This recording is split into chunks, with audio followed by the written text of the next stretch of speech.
যেখানে আল্লাহ তাআলা বিশ্বনবীর 5টি বৈশিষ্ট্যের কথা বলেছেন। কয়টি? সবাই বলুন আওয়াজ করে, কয়টি? 5টি বৈশিষ্ট্যের কথা আল্লাহ তাআলা এই আয়াতটিতে উল্লেখ করেছেন। বিশ্বনবী সাল্লাল্লাহু আলাইহি ওয়াসাল্লামের জীবনী, ওনার বায়োগ্রাফি নিয়ে কথা বলাটা দুষ্কর, কারণ এটার কোনো শেষ নাই, ফুল নাই, কিনারা নাই, বিয়ন্ডলেস, বাউন্ডলেস, বটমলেস। সুবহানাল্লাহ বলেন। কারণ তিনি তো এমন নবী যিনি হ্যাঁ বললে এটা শরীয়তে হালাল হয়ে যায়। নবীর মুখ দিয়ে যদি বের হয় হ্যাঁ, নাম, ইয়েস, তাহলে এটা হালাল। ঠিক কিনা বলেন?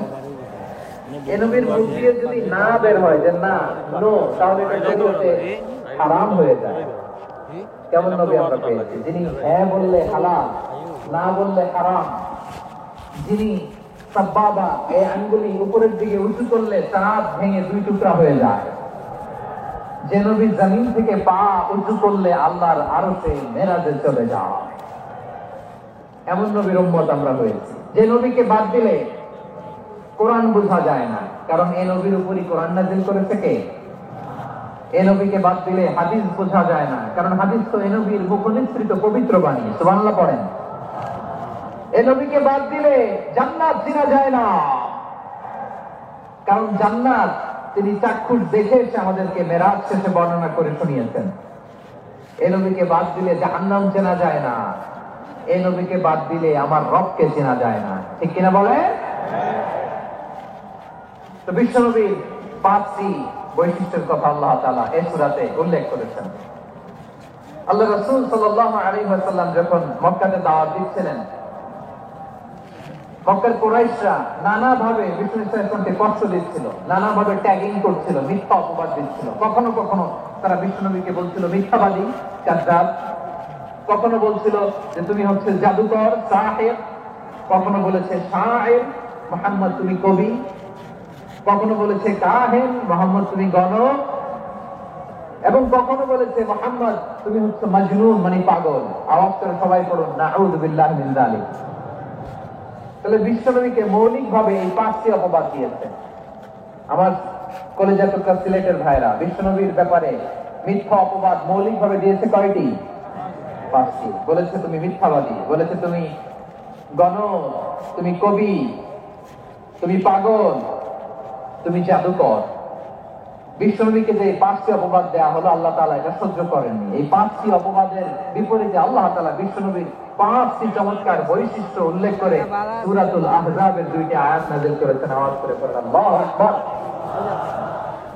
5টি চমৎকার বৈশিষ্ট্য সূরাতুল আহজাবের ভেতরে রব্বুল আলামিন উল্লেখ করে আমাদেরকে জানিয়ে দিচ্ছেন, ইয়া আইয়ুহান নাবিয়্যু ইন্না আরসালনাকা শাহিদান ওয়া মুবাশশিরান ওয়া নাযীরা ওয়া দাঈয়ান ইলাল্লাহি বিইذনিহি ওয়া সিরাজাম মুনীরা। পড়েন আল্লাহু আকবার। রব্বুল আলামিন ডেকে বলেন, ও নবী, নিশ্চয় আমি আপনাকে সাক্ষ্যদাতা রূপে প্রেরণ করেছি, সুসংবাদদাতা রূপে প্রেরণ করেছি, সতর্ককারী রূপে প্রেরণ করেছি, আল্লাহর দিকে আহ্বানকারী রূপে প্রেরণ করেছি, আর আলো দানকারী চেরাগ রূপে, প্রদীপ রূপে প্রেরণ করেছি। পড়েন সুবহানাল্লাহ। 5টা বৈশিষ্ট্য। 1 নম্বরে আল্লাহ তাআলা বলেন, হে নবী, নিশ্চয় আমি আপনাকে সাক্ষ্যদাতা হিসেবে প্রেরণ করেছি। সাক্ষ্যদাতা, বিষ্ণু ইসলাম সাক্ষ্য দিবেন, এই জন্য শাহিদ। শাহিদ মানে সাক্ষ্যদাতা। আওয়াজ করে বলুন, শাহিদ মানে কি? তিনি সাক্ষ্য দিবেন। মুবাশশির, 2 নম্বর বৈশিষ্ট্য হচ্ছে তিনি মুবাশশির। মুবাশশিরুন বিরাহমাতিল্লাহি ওয়া বিল জান্নাহ। তিনি আল্লাহর রহমতের সুসংবাদ দেন, তিনি আল্লাহর জান্নাতের সুসংবাদ দেন। সুবহানাল্লাহ পড়েন। 3 নম্বর বৈশিষ্ট্য হচ্ছে নাযীর, তিনি সতর্ককারী, ওয়ার্নার।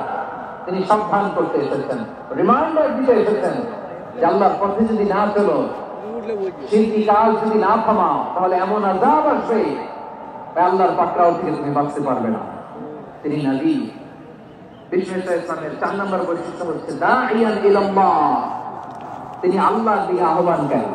এই যে আমরা আমাদেরকে পরিচয় দেই যে আমরা দাঈ, বলি না? বলি যে উনি হচ্ছেন একজন দাঈ ইলাল্লাহ।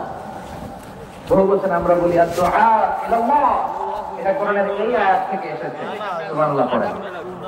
ওয়া দাঈয়ান ইলাল্লাহি বিইذনিহি, আল্লাহর আদেশে বিষ্ণু ঈসা ইসলাম আল্লাহর দিকে মানুষকে ডাকেন। এবং বিষ্ণু ঈসা ইসলামের 5 নাম্বার বৈশিষ্ট্য হচ্ছে সিরাজাম মুনীরা, আলোদানকারী প্রদীপ, আলোকদীপ্ত প্রদীপ, যে আলো দিয়ে তিনি গোটা বিশ্বকে আলোকিত করেছেন। আওয়াজ করে পড়েন আল্লাহু আকবার। তাহলে মোট 5টি বৈশিষ্ট্য নিয়ে আমরা কথা বলবো বিশ্বনবী। আওয়াজ করে বলুন কয়টি? 1 নম্বরে হচ্ছে শাহিদ, বিশ্বনবী সাক্ষী দিবেন। কি দিবেন? He will be witness for all prophets and for us. তিনি নবীদের উপরও সাক্ষী দিবেন, আবার উম্মতের উপরও সাক্ষী দিবেন। সুবহানাল্লাহ পড়েন। কিয়ামতের দিন আল্লাহ তাআলা প্রত্যেক নবীকে জিজ্ঞেস করবেন যে তুমি কি তোমার উম্মতের কাছে আমি যা যা পৌঁছাতে বলেছিলাম পৌঁছিয়েছো? নবীরা বলবে আল্লাহ আমি পৌঁছিয়েছি। নবীদের কথা ঠিক কিনা, সত্য কিনা, এর সপক্ষে তখন বিশ্বনবী সাক্ষী দিবেন। সুবহানাল্লাহ পড়েন। এজন্য রব্বুল আলামিন বলেন কাইফা ইযা জিনা মিন কুল্লি উম্মাতিন বিশাহীদিন ওয়া জিনা বিকা আলা হাউলাই শাহীদা। তখন কেমন হবে যখন প্রতিটি উম্মত থেকে আমি একজনকে সাক্ষ্য হিসেবে বের করে আনবো।